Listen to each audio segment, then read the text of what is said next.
আহলে হাদিস ইহুদি খ্রিস্টানদের দালাল, এই কথা বলতে পারলেই চলে। কেউ যদি বলে আমি শুধু হাদিস মানি, আমি আহলে হাদিস, আমি সহিহ হাদিস মানি, আপনাকে জাহান্নামে যাওয়া লাগবে। আহলে হাদিস একটা গ্রুপ আছে, এরা মূলত জাহান্নামী দল, এরা বেদাতি দল, এরা ইংরেজের দালাল, এরা ইহুদিদের দালাল, এতে কোনো সন্দেহ নাই। এমন রাসূলুল্লাহর উম্মত দাবি করে যে বলবে রাসূলুল্লাহর মুখ মোবারকে দুর্গন্ধ, তার মতো জাহান্নামের কীট এই দেশে আর একটাও হইতে পারে না। সুপ্রিয় দর্শক ও শ্রোতা মণ্ডলী, যখন আহলে হাদিসের শাইখেরা সহিহ হাদিসের নামে অসংখ্য মুসলমান ভাইদেরকে ধোঁকা দিয়ে আসতেছিল, তখন হক্কানি উলামায়ে কেরাম তাদের এই ধোঁকাবাজি বুঝে তাদের প্রতিবাদ করেছেন। সেই সময় আহলে হাদিসের একজন অন্ধ ইউটিউবার মিথ্যাচার করে যাচ্ছেন। তিনি নবীজি সাল্লাল্লাহু আলাইহি সাল্লামের একটি সহিহ হাদিসকে অস্বীকার করেছেন। সেই হাদিসটি হলো, নবীজি সাল্লাল্লাহু আলাইহি সাল্লামের প্রস্রাব মোবারক একজন মহিলা সাহাবী পান করেছিলেন।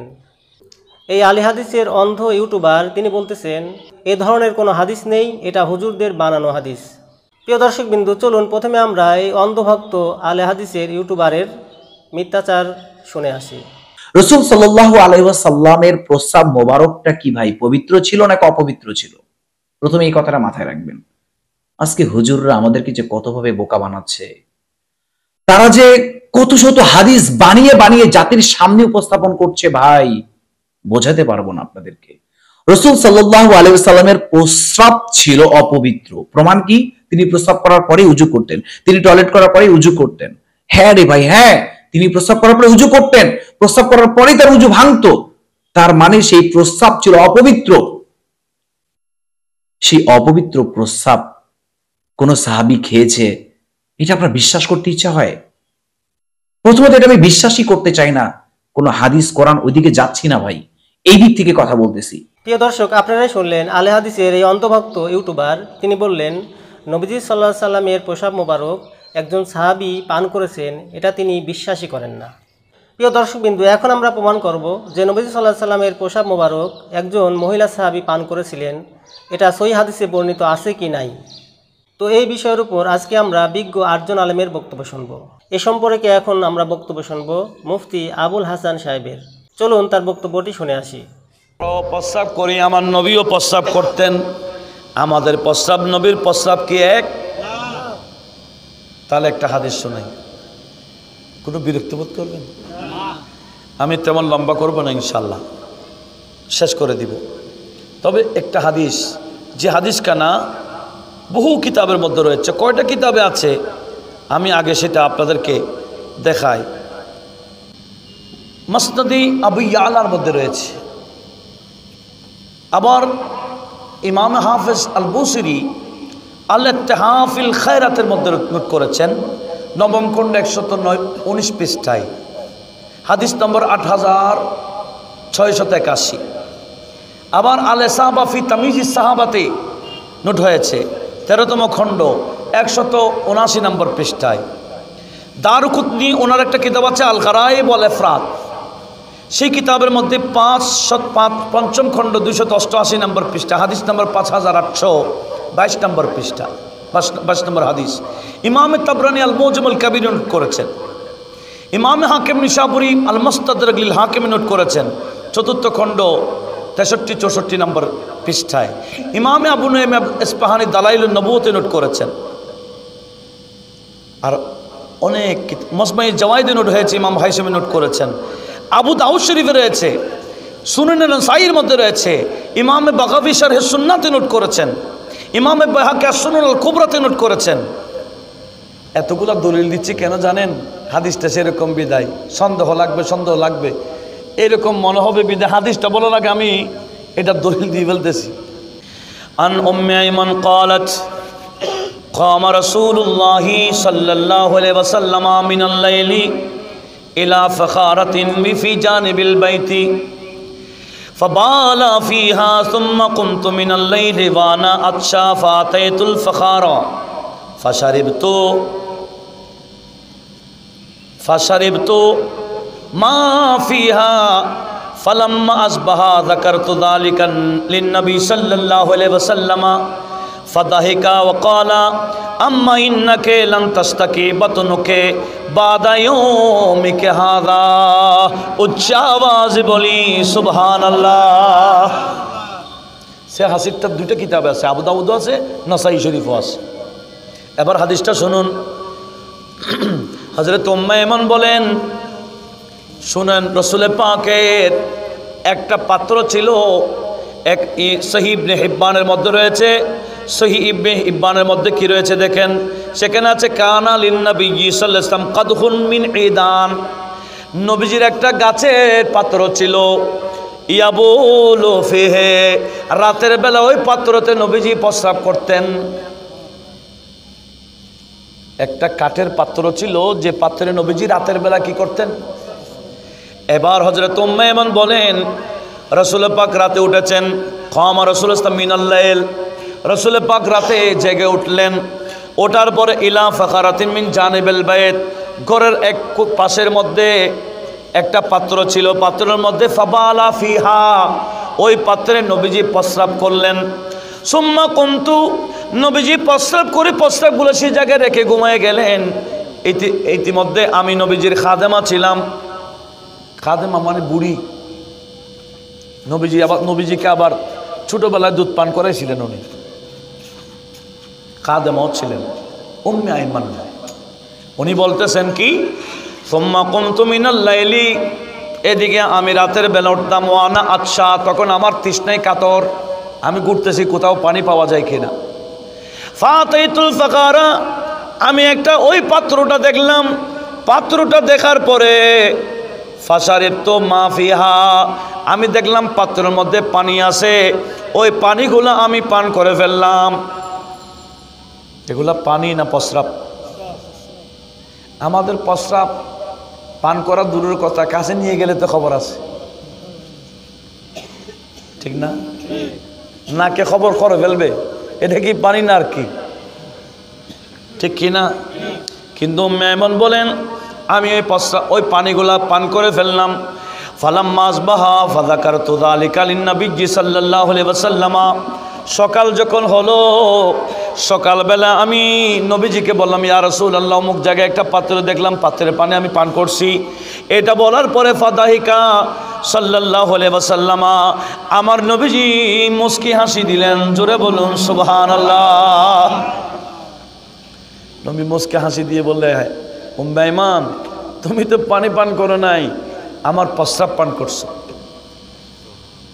তবে আমি নবী তোমাকে বলে দিচ্ছি, আম্মা ইন্নাকে লান তাস্তাকি বাতনুকে বাদা ইয়াউমিকা হাযা, আজকে দিন থেকে তোমার পেটে আর কোনো রোগ হবে না। আমার প্রস্রাব যখন তোমার পেটে ঢুকেছে, এটা হারাম, এটা অবৈধ, এটা খাইলে কেন, এমন তেমন নবীজি কিছুই বললেন না, বরঞ্চ আরো শুভ সংবাদ দিলেন, আমার প্রস্রাব যখন তোমার পেটে ঢুকে গেল, এখন তোমার পেটে আর কোনো রোগ হবে না। একটু আওয়াজ দিয়ে বলুন না সুবহানাল্লাহ।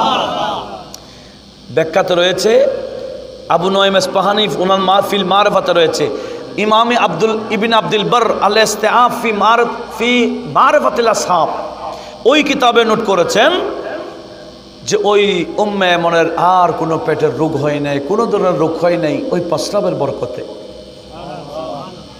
সেই জন্য উলামায়ে কেরাম ফতোয়া দিয়েছেন, বিশেষ করে ফতোয়ায়ে শামিতে রয়েছে, আমাদের নবীজির প্রস্রাব, রক্ত, পায়খানা সব পাক, আমাদের সব এগুলা না পাক, নবীজির গুলা এগুলা পাক। একটু জোরে বলুন না সুবহানাল্লাহ। প্রিয় দর্শকবিন্দু, এই বিষয়ের উপর এখন আমরা বক্তব্য শুনবো মুফতি আলাউদ্দিন জিহাদি সাহেবের। চলুন তার বক্তব্যটি শুনে আসি। আমার আপনার প্রস্রাব থেকে দুর্গন্ধ বের হয়, জীবাণু হাজার কোটি বার, কিন্তু আমার দয়াল নবীজির প্রস্রাব মুবারক থেকে মেশক আম্বরের চাইতে আরো বেশি সুগন্ধ বের হতো। এমনকি জমিন, এই জমিন দুই ভাগ হয়ে যেত, কমপক্ষে 40 গজ মাটির নিচে নবীজির প্রস্রাব মুবারক, পায়খানা মুবারক চলে যেত। এগুলি হলো জমিনের খাদ্য। নবীজি যেদিক দিয়ে হেঁটে হেঁটে যেতেন, ওদিকে মেশক আম্বরের চাইতে আরো বেশি সুগন্ধি ছড়ায় যাইত। সুবহানাল্লাহ। আমার দয়াল নবীজির ঘাম মুবারক সম্পর্কে সহিহ মুসলিমের মধ্যে উল্লেখ, হযরত আনাস রাদিয়াল্লাহু আনহু বলেন যে একজন সাহাবী, তিনি নবীজি ঘুমিয়ে আছেন, ঘুমের কারণে, ঘুমাইলে মানুষ ঘামে অনেক সময় দেখবেন, যদি পর্যাপ্ত বাতাস না থাকে তাহলে ঘামে। দয়াল নবীজি শরীর জিসম মুবারক থেকে পসিনা মুবারক বের হচ্ছে, ঘামতেছেন। ওই সাহাবী কি করতেছে, একটা ছোট্ট পাত্র নিয়ে নবীজির শরীর মুবারক থেকে যে ঘাম মুবারক গুলি এভাবে চেটে চেটে চেটে চেটে একটা পাত্রের মধ্যে নিয়ে আর একটা বড় পাত্রের মধ্যে রাখতেছে, এইভাবে ঘাম মুবারক কি করতেছে। হঠাৎ নবীজি ঘুম থেকে জাগ্রত হয়ে বললেন, তুমি কি করছো? ওই সাহাবী জবাব দিলেন, নবী গো, ও গো দয়ার নবীজি, আমি আপনার ঘাম মুবারক সংগ্রহ করতেছি, তুমি এই ঘাম দিয়ে কি করবা? ওই সাহাবী উত্তরে বলে, ইয়া রাসূলুল্লাহ, এই জগতে কত সুগন্ধি আমি দেখেছি, কিন্তু আপনার ঘাম মুবারকের মধ্যে যে সুন্দর মেশকম্বরের চাইতে আরো বেশি সুগন্ধি, এরকম সুগন্ধি আমি কোথাও দেখি নাই গো নবী। আমি সুগন্ধির জন্য আপনার ঘাম মুবারক সংগ্রহ করছি। আল্লাহর হাবিবের ঘাম মুবারকের সুগন্ধি, প্রস্রাব মুবারক, পায়খানা মুবারকের সুগন্ধি, পুরো জিসম মুবারকের সুগন্ধি, হেঁটে গেলে রাস্তায় সুগন্ধ ছড়িয়ে যাইতো। আর আহলে হাদিসের বেয়াদব গোস্তাক রাসূল সে ওয়াজ করে নবীজির মুখের মধ্যে নাকি দুর্গন্ধ। আল্লাহর লানত তার উপরে। আমার দয়াল নবীজির প্রস্রাব মুবারক থেকে সুগন্ধ বের হয়, আর সে বলতেছে আল্লাহ রাসূলের মুখ মুবারক থেকে নাকি দুর্গন্ধ বের হতো। ওয়াজ করে জিবরিল আমিন আলাইহিস সালাম এসে নাকি বলতেছে, হে মুহাম্মদ, তুমি ব্রাশ করো, মাজন দিয়ে দাঁত মাজো, তোমার মুখে দুর্গন্ধ। আরে জিবরিল কি এই বেয়াদবদের মতো এত বড় বেয়াদব? জিবরিল আমার নবীর দরবারে সব সময় আদবের সাথে হাজির হতো। সুবহানাল্লাহ বলে। এরা হলো গুস্তাখে রাসূল, এদেরকে শায়েক বলা হয়। আবার শায়েকের ক্ষেত লাগাইছা। কিছু আছে জাল মাদানি, কিছু আছে জাল শায়েক, আন্তর্জাতিক খ্যাতি সম্পন্ন বিশিষ্ট ইসলামী চিন্তাবিদ ইমামসুফ। এদের থেকে সাবধান থাকবেন, নাহলে আমার কি আপনার আমাদের সাথে হাসর হবে। যে রাসূলের পাকের সাথে বেয়াদবি করে তার হাসর ভালো হবে? কোনোদিন ভালো হতে পারে না, নির্ঘাত এরা জাহান্নামী হবে।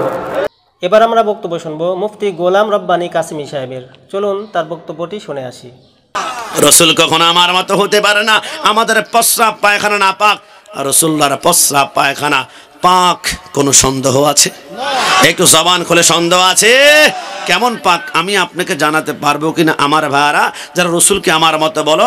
রসুলের প্রস্রাব মুবারকটা নিয়ে যদি অ্যানালাইসিস করো, তোমার জিন্দিগি পাগল হয়ে যাবে, আমার সাথে রসুলকে মিলাতে পারবে না। তাহলে শুনুন না, অন্তরে মায়া ভালোবাসা নিয়ে দেখুন না, ভালোবাসার চোখের পানি বের হয় কিনা। আমার নবীর প্রস্রাব মুবারক কেমন ছিল?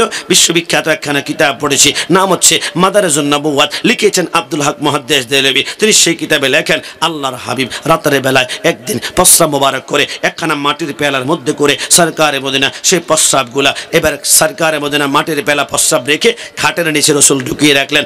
রাত গভীর হওয়ার কারণে রসুল আর ঘরের বাইরে গেলেন না। ওই রাতের বেলায় রসুল্লাহর ঘর থেকে একটু দূরে রসুল্লাহর একজন গোলাম, নাম ছিল উম্মায়মান। উম্মায়মান বলে, হঠাৎ করে ওই রাতের বেলা আমার তৃষ্ণা ধরল, আমি পানি পাই না। দুনিয়ার কোনো বানানো গল্প উপন্যাস প্রবন্ধ বলছি না, খোদার কসম সরকারে মদিনার প্রেমের হাদিস মুবারক আপনাকে শোনাচ্ছি। উম্মায়মান বলে, রাতের বেলায় আমার যখন তৃষ্ণা ধরল, আমি পানি পাই না। ঘন্টার পর ঘন্টা আমার ডানে, আমার বামে, আমার সামনে, আমার পিছনে কোথাও পানি নাই। উম্মায়মান বলে, হঠাৎ করে আমি দেখলাম আমার গলা শুকিয়ে একদম কাঠের মতো শক্ত হয়ে গেল। উম্মায়মান বলে, আমি দেখলাম আমার জিহ্বা উপরে এবং নিচে আঠার মতো লেগে যায়। উম্মায়মান বলে, কিছুক্ষণ পরে দেখলাম আমার জিহ্বাটা আমার মুখ থেকে বের হয়ে যাচ্ছে। উম্মায়মান বলে, আমি কান্না করে দিলাম, আমি আর বাঁচবো না, আমি মরে যাব, আমি নিশ্চিত, পানি নাই, পানি নাই, পানি নাই। উম্মায়মান হাউমাউ করে কাঁদে আর চিৎকার করে। হঠাৎ করে উম্মায়মান কি জানি মনে করে চোখের পানিগুলা ধাম করে মুছে ফেললো। মুখের ভিতরে একটা মুস্কি হাসি। কিন্তু উম্মায়মান, পানি পেয়েছ? বলে, না, পানি পাই নাই। তো পানি যদি না পাও, চোখের পানি কেন মুছলা? মুখের মধ্যে কেন মুস্কি হাসি? উম্মায়মান বলে, পানি পাই নাই, তবে একটা কথা আমার মনে পড়ে গিয়েছে। ওই কথা মনে পড়ার পরে আমি আর চোখের পানিগুলো রাখলাম না, মুছে ফেললাম। কি কথা? উম্মায়মান বলে, আমার হঠাৎ মনে পড়লো পৃথিবীর জমিনে কোথাও যদি পানি না পাই, একটা দরবারে গেলে জীবন আমি খালি ফিরবো না। ওয়ামা আরসালনাকা ইল্লা রাহমাতাল লিল আলামিন। উম্মে আইমান বলে আমি জানলাম রাসূলুল্লাহর কদমে গেলে নিশ্চিত পানি পাবো। উম্মে আইমান বলে এবার সমস্ত শক্তি দিয়ে আমার গলা শুকিয়ে গিয়েছে, তারপর রাসূলুল্লাহর দরজার মধ্যে গিয়ে দরজার দুইটা পাট যখন খুললাম, উম্মে আইমান বলে খোদার কসম আমি দেখলাম রাসূলুল্লাহর ঘরের ভিতর থেকে মিশক আম্বর মতো গান বের হচ্ছে। আমি উম্মে আইমান পাগল পারা রাসূলুল্লাহর ঘরে ঢুকলাম, জাররা জাররা পাত্তা পাত্তা কোনা কোনা রাসূলুল্লাহর ঘরে পুরা ঘরে খোঁজার পরে একটা পারফিউমের বোতলও পেলাম না, একটা আতরের বোতল পেলাম না। কিরে এই গান কোত্থেকে বের হয়? উম্মে আইমান বলে হঠাৎ করে আমার ডান চোখটা রাসূলুল্লাহর খাটের নিচে যখন গেল, আমি দেখলাম রাসূলুল্লাহর খাটের নিচে একখানা মাটির পেয়ালার মধ্যে কিছু পানি মণিমুক্তার মতো ঝকঝক ঝকঝক ঝকঝক করে। আমি উম্মে আইমান দেরি না করে সেই পানির কাছে গেলাম, আমার নাকটা লাগালাম, এই পানিটা দুর্গন্ধ নাকি সুগন্ধ? উম্মে আইমান বলে আমার নাক যখন লাগালাম, আল্লাহর কসম দুনিয়াতে কত পারফিউমের গান নিয়েছি, আতরও গান শুকেছি, সরকারে মদিনা প্রস্রাব থেকে এত সুন্দর মিশকাম্বরা গান বের হতে লাগলো। আমি পাগল পারা হয়ে ওই পানিটা টক জাল মিষ্টি আমি টেস্ট করার জন্য এক ফোঁটা পানি আমার জিহ্বার মধ্যে লাগালাম। উম্মে আইমান বলে সেকেন্ডের মধ্যে আমার জিহ্বাটা মোমের মতো নরম হয়ে গেল। আমি গোটা পানি পান করলাম, এত স্বাদ, এত মজা, এত লাজ্জাতের পানি আমার জিন্দেগিতে আমি আর কোনোদিন পান করি নাই। উম্মে আইমান বলে এবার রাতের বেলায় ঘুমিয়ে গেলাম, আরামের ঘুম। সকালবেলা রাসূল ঘুম থেকে উঠে বলে আইনা উম্মে আইমান, উম্মে আইমান তুমি কোথায়? লাব্বাইকা সাদাইকা রাসূলুল্লাহ, নবী কেন ডেকেছেন? উম্মে আইমান আমার খাটের নিচে মাটির পেলাতে কিছু প্রস্রাব ছিল। কোথায়? উম্মে আইমান হাউমাউ করে কাঁদতে লাগলো। নবী আপনি কোনটাকে প্রস্রাব বলছেন যেটা থেকে মিশকাম্বরের গান বের হয়? নবী আপনি কোনটাকে প্রস্রাব বলছেন যেটা মধুরের চাইতো মিষ্টি, দুধের চাইতো সাদা? আমার নবী বলে কিরে উম্মে আইমান যা জিজ্ঞেস করে তা বলো, আমার খাটের নিচে মাটির পেয়ালার মধ্যে আমার প্রস্রাব ছিল, প্রস্রাব কোথায়? উম্মে আইমান বলে রাসূল আমি পান করে ফেলেছি। আমার নবী বলে উম্মে আইমান তুমি কি জানো না যে এই পেটে প্রস্রাব ঢুকে ওই পেট জাহান্নামে চলে যাবে? ইয়া রাসূলুল্লাহ আপনি আমাকে জাহান্নামের ভয় দেখাচ্ছেন নবী? আপনার প্রস্রাব মোবারক পান করার কারণে জাহান্নামে একবার নয়, 1 লক্ষ নয়, 1 কোটি বার যদি আমাকে জ্বালিয়ে পুড়িয়ে আঙ্কার করে ফেলা হয়, নবী আমি জাহান্নামে জ্বলতে রাজি আছি। আমি জাহান্নামকে ডরি না, আমি জাহান্নামকে ভয় পাই না। আমার নবী বলে কি উম্মে আইমান জাহান্নামকে ভয় পাও না? না নবী পাই না, আপনাকে ভালোবাসি। আমার নবী বলে আমার ভালোবাসা এমন পাগল হয়ে গেলা জাহান্নামকে ভয় পাও না। উম্মে আইমান ডিক্লেয়ার করলাম যেই পেটে সরকারে মদিনার প্রস্রাব ঢুকেছে ওই পেট কিয়ামত পর্যন্ত জাহান্নাম টাচ করতে পারবে না। জোরে বলে সুবহানাল্লাহ। প্রিয় দর্শকবিন্দু, এ পর্যায়ে আমরা বক্তব্য শুনব ডক্টর কফিল উদ্দিন সরকারের। চলুন তার বক্তব্যটি শুনে আসি। নবী করিম সাল্লাল্লাহু আলাইহি সাল্লামের পেশাব যে সাহাবী পেয়েছে পান করেছেন হযরত মালিক ইবনে সিনান, এই সিনান তিনি নবী করিম সাল্লাল্লাহু আলাইহি সাল্লামের যে প্রস্রাব পান করেছেন ইচ্ছাকৃতভাবে তিনি পান করেছেন তা তো না, তার পিপাসার প্রয়োজনে তিনি পান করেছেন। কিন্তু সেই পান করার কারণে নবী করিম সাল্লাল্লাহু আলাইহি সাল্লাম বলেন যে তো আমি রাতের পেশাব খাটের নিচে রেখেছি, তুমি পানি মনে করে পান করলে কেন? আমি তো তোমাকে পানি এনে দিতাম, তোমার জন্য আমি আয়োজন করেছি। নবীজি সাল্লাল্লাহু আলাইহি ওয়াসাল্লাম বলেন ঠিক আছে, যতদিন তুমি বেঁচে থাকবে তোমার মৃত্যুর আগ পর্যন্ত তোমার গায়ের থেকে মিশকাম্বরের ঘ্রাণ বের হবে, কোনোদিন সেখান থেকে আর অন্য কোনো ঘ্রাণ আসবে না।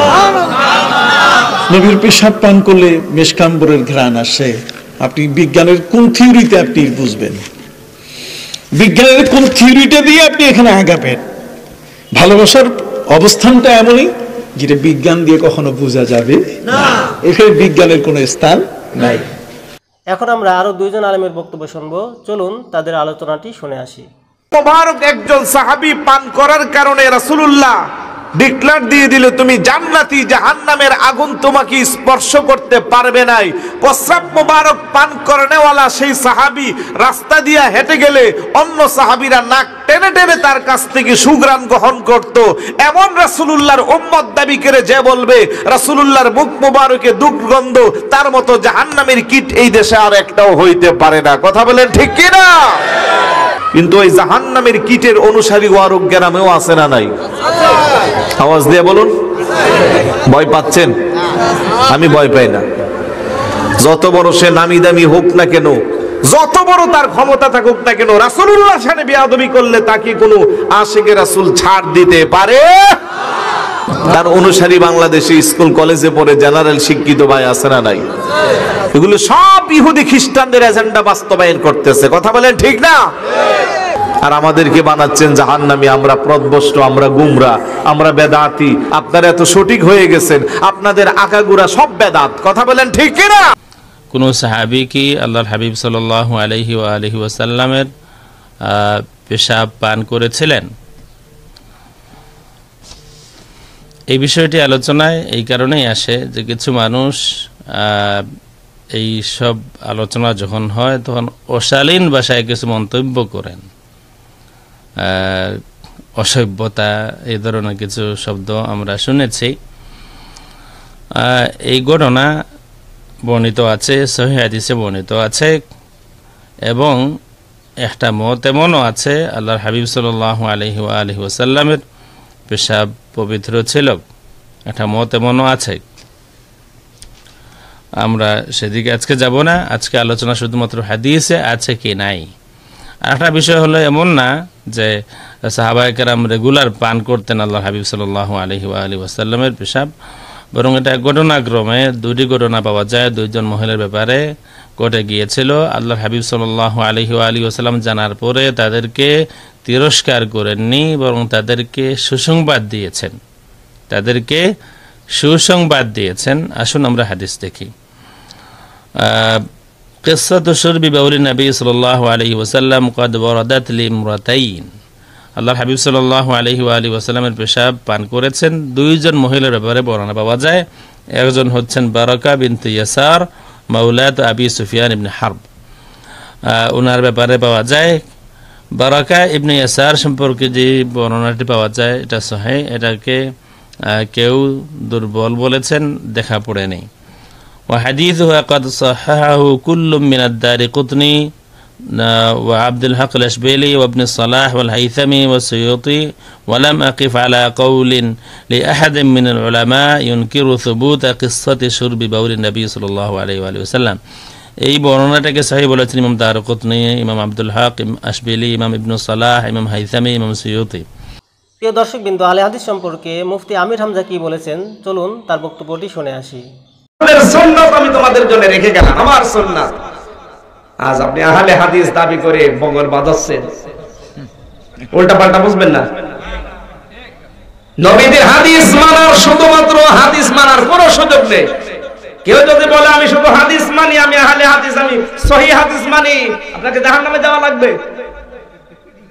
কারণটা কি? আল্লাহর নবীর হাদিসে আছে আগুনে পাকানো জিনিস খেলে ওযু ভেঙে যায়। কি সহিহ হাদিস? আগুনে পাকানো জিনিস যদি কেউ খায় তার ওযু থাকে? ওযু ভেঙে যায়। তাহলে চা তো আগুন দিয়ে বানায় না? আপনি যদি ওযু করে চা খেয়ে নামাজ পড়তে যান, নামাজ হবে? আমরা তো ওযুই নেই। আমার নামাজ পড়া দেখুন, এতদিন আমি নামাজ পড়েছি, নামাজ হয়নি, বুঝলাম, তাই আপনার তো ওযুই নেই। আপনি তো কেবল চা খেয়ে নামাজ পড়তে দাঁড়িয়েছেন। আগুনে পাকানো জিনিস খেলে তো ওযু চলে যায়। আপনি তো বলছেন আমি হাদিস মানি, শুধু আপনাকে মানা লাগবে সুন্নাহ, কারণ প্রতিটি সুন্নাহ হাদিস, প্রত্যেকটা হাদিস সুন্নাহ না। কথা বোঝা যায় নি? কেউ যদি বলে আমি শুধু হাদিস মানি, আহলে হাদিস আমি, না, আপনি দাবি করতে পারেন না। আপনাকে বলা লাগবে আমি আহলে সুন্নাহ, আমি সুন্নতের অনুসারী। শুধু হাদিস অনুসরণ করলে নবীজির হাদিস হচ্ছে তিনি 11টা বিয়ে করেছিলেন, আপনাকে করা লাগবে। আল্লাহর নবী এক জায়গায় দাঁড়িয়ে প্রসাব করেছিলেন এক ময়লা স্থানে, কারণ ময়লা লেগে যেত, এই কারণে। আপনি দাঁড়িয়ে প্রসাব করতে পারবেন? এটা তো হাদিস। উল্টা বোঝে শুধু। এই মুসলমানদের ভেতরে দল বিদলে বিভক্ত করার জন্য এটা ইহুদি খ্রিস্টানরা আজ পর্যন্ত মুসলমানদের ঝামেলা ছিল মসজিদের বাইরে, এখন নিয়ে এসে দিয়েছে মসজিদের ভেতরে। এই দরাদরি করে এখন মসজিদ পর্যন্ত আলাদা করে ফেলেছে, নাম দিয়েছে আহলে হাদিস জামে মসজিদ। কে দিয়েছে আপনাকে অধিকার? প্রিয় দর্শকবৃন্দ, এখন আমরা বক্তব্য শুনবো মুফতি আনোয়ার হোসেন চিশতি সাহেবের। চলুন তার বক্তব্যটি শুনে আসি। আহলে হাদিস একটা গ্রুপ আছে, এরা মূলত জাহান্নামী দল, এরা বেদাতি দল, এরা ইংরেজের দালাল, এরা ইহুদিদের দালাল, এতে কোনো সন্দেহ নাই। মানে বুঝো না বুঝো, বুঝবা, এখন একটু একটু বুঝবা। কালকা ফতোয়া দিছি, আপনারা দেখছেন যে শবে বরাতের রাত্রে, মানে প্রিয় দর্শকবিন্দু, আজকের এই ভিডিওর মাধ্যমে আপনারা সুস্পষ্টভাবে জানতে পারলেন তথাকথিত আলে হাদিসের শাইখেরা সহিহ হাদিসের স্লোগান দিয়ে তারা নিজেরাই সহিহ হাদিসকে অস্বীকার করে, সহিহ হাদিসকে তারা বানোয়াট হাদিস বলে আখ্যায়িত করে। তাই আসুন তথাকথিত আলে হাদিসের শাইখদের বক্তব্য এড়িয়ে চলি, পাশাপাশি তাদের অন্ধভক্ত ইউটিউবারদের আলোচনাও পরিহার করি। আল্লাহ রাব্বুল আলামিন আমাদেরকে সঠিকভাবে আমল করার তৌফিক দান করুন। আমিন। আসসালামু আলাইকুম ওয়া রাহমাতুল্লাহি ওয়া বারাকাতুহু।